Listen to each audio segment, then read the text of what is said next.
morning. And today, yeah, it's kind of an interesting one. And it's based on this question, like, where do you give yourself permission not to love? Where do you give yourself permission not to love? It's a great question that we need to ask ourselves over and over again. So we're coming back to the story of Noah. We're going to do this for one more week and then hop into the Advent season. So we're at a point in the story where we looked at before Thanksgiving. We looked at it, and the floods came, 40 days of rain, and then what gets wiped out are all the living things. We talked about that as some of the bad stuff in us. And now what it says is what also gets wiped out was everything that was growing on the earth, all the different earthly things. And what is that about? Well, here's an interesting way to maybe hold that.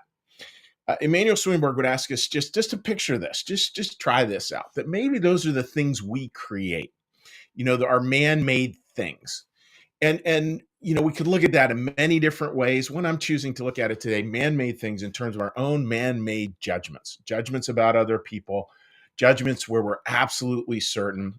Yesterday at New Church Live, we talked about our crazy addiction to our own thoughts and our own opinions. And it's crazy. We're all addicted to that. I shouldn't say all. Most of us are addicted to that. And it's interesting because the more we're addicted to that, the more we can kind of move away from the inherent dignity that all humanity possesses. So let's talk about that inherent dignity for a second. We know that all people have an inherent dignity. You look at a picture of an infant and that baby just has an inherent worth to it.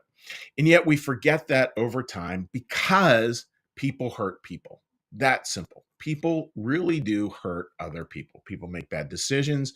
They hurt other people. They're careless. We all do it, some to a greater extent, some to a lesser, but we all somehow manage to hurt other people and to be hurt and to be hurt as well.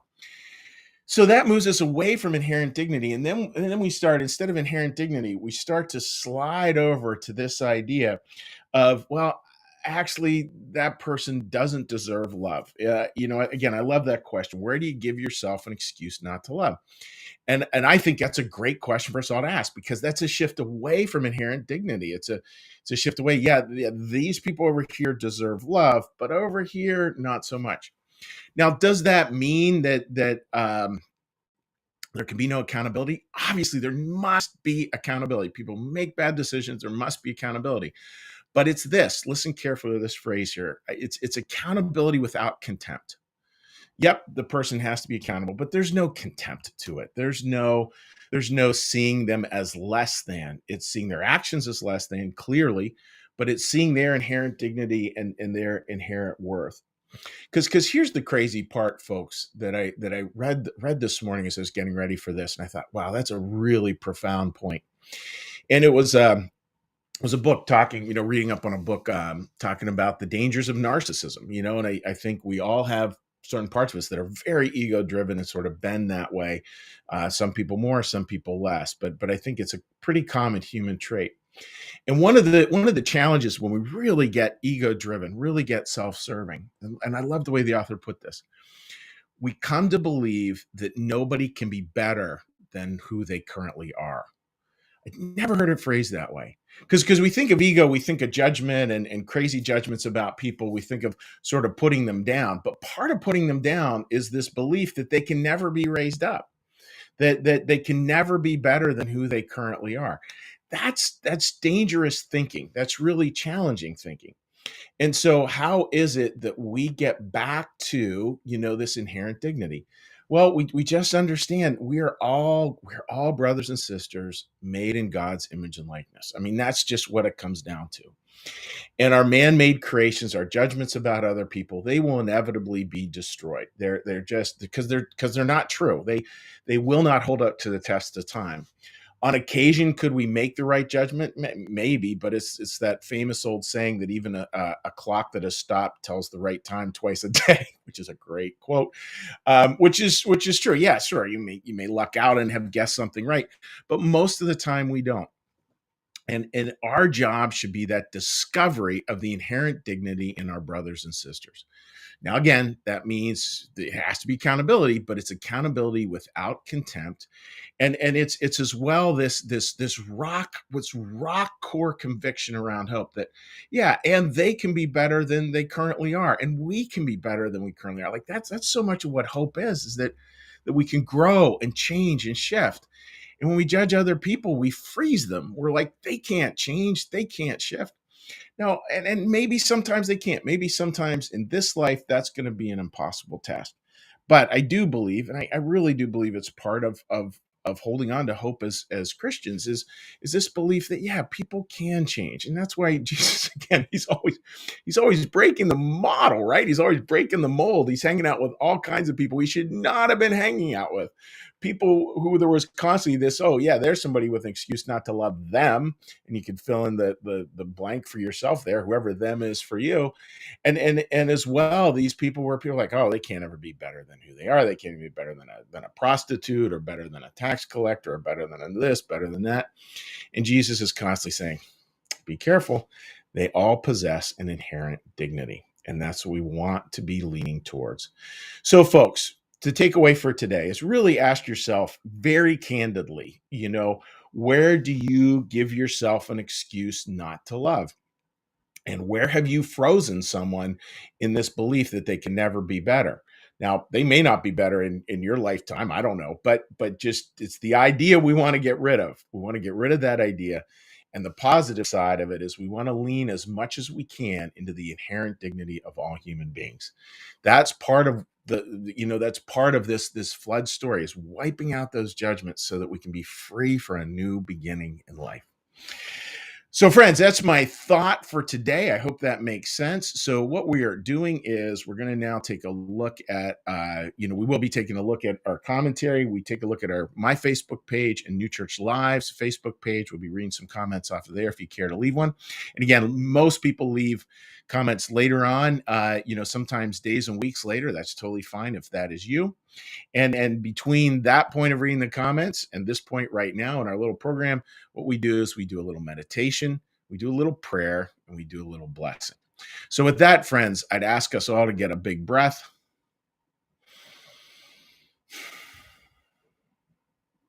And listen to this bell.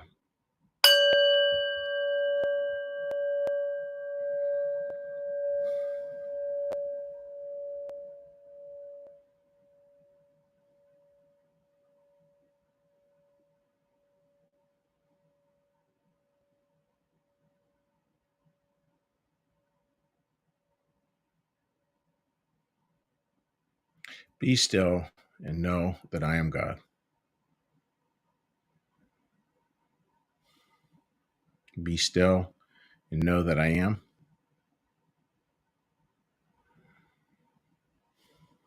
Be still and know that I.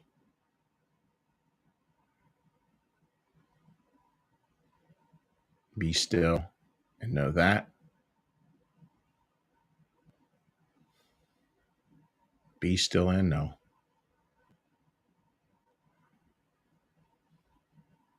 Be still and.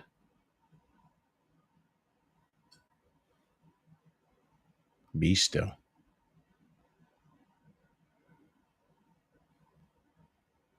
Be.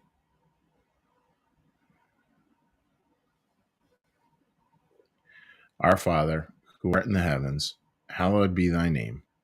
Thy kingdom come, thy will be done, as in heaven, so upon the earth. Give us this day our daily bread, and forgive us our debts, as we also forgive our debtors.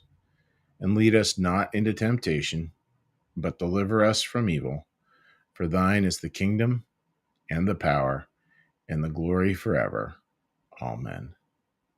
May the Lord bless you and keep you. May the Lord make his face to shine upon you and be gracious unto you. May the Lord lift up his countenance upon you, bring you peace, and bring you home. Amen. All right, dear friends. So let's do a quick look at a shout out here to folks who are joining us. Again, yesterday was super fun at New Church Live. We actually had a couple join us from Vermont. They were traveling up to Vermont. They live in Oklahoma. Helen, if you're watching, I was thinking, wouldn't it be fun if you two guys managed to know each other in some weird way? Anyhow, they're from Oklahoma and they were swinging through. It was great to get a chance to see them. And as always, we treasure that at New Church Live, getting a chance to meet people in person because so many of you are all across the country. All right, so let's take a little look here at what people have to say. Okay, Linda writes, good morning, and good morning to you, Linda. Kim, the same. Good morning to you. Patricia, heart coming right back at you, my friend. Martha, great to see you joining us this morning, and I hope you had a wonderful Thanksgiving. Sherry Kimball Johnson writes, Advent already. Good morning. Yeah, I love, Sherry, I love getting started on Advent. Like it's ridiculously fun to preach on. It really never gets old for me. Marcus writes, good morning, and good morning to you, buddy. Great job as always yesterday. Deborah writes, accountability without contempt. Wow. I want to live my life without contempt. Thank you for this paradigm shift. And it's such a huge difference, right? And accountability, Deborah, one of the things I've realized about accountability in my life, and I've had a lot of jobs where accountability has been a big part of it. And it not only gives us sort of these bumpers for inappropriate behavior, but it gives us a cause to celebrate. Like if we have real accountability, it'll give us a sense of what we can celebrate in our lives as well, which I find very, very powerful. I know you are right, but I get stuck with people who were members of the KKK and Nazis. I don't know what to do with that. I know we all have God within and we are all brothers and sisters, but how to love them. And this is how I do. It's a great question, Linda. This is what I think a lot about. I think about the difference between loving someone and sending love to someone. So I can have, there are people who, I don't have Nazis in my life, obviously, but there are people who, I imagine we all have to sort of know that it's not wise to be too close to them, that we can sort of separate out. And I think that's part of it, right? Is this separating out and this, can't love them, but I can send love to them. And that's just goodwill. Just, I really wish them the best. And there's also always accountability. It's not like we wish them the best and there's no accountability. No, we wish them well and there's accountability. And it's a great question and definitely a tough one to sort of sort through. Mary writes, we have all seen those who have greatly changed. Those who cut and run from accountability don't ever get to see those changes.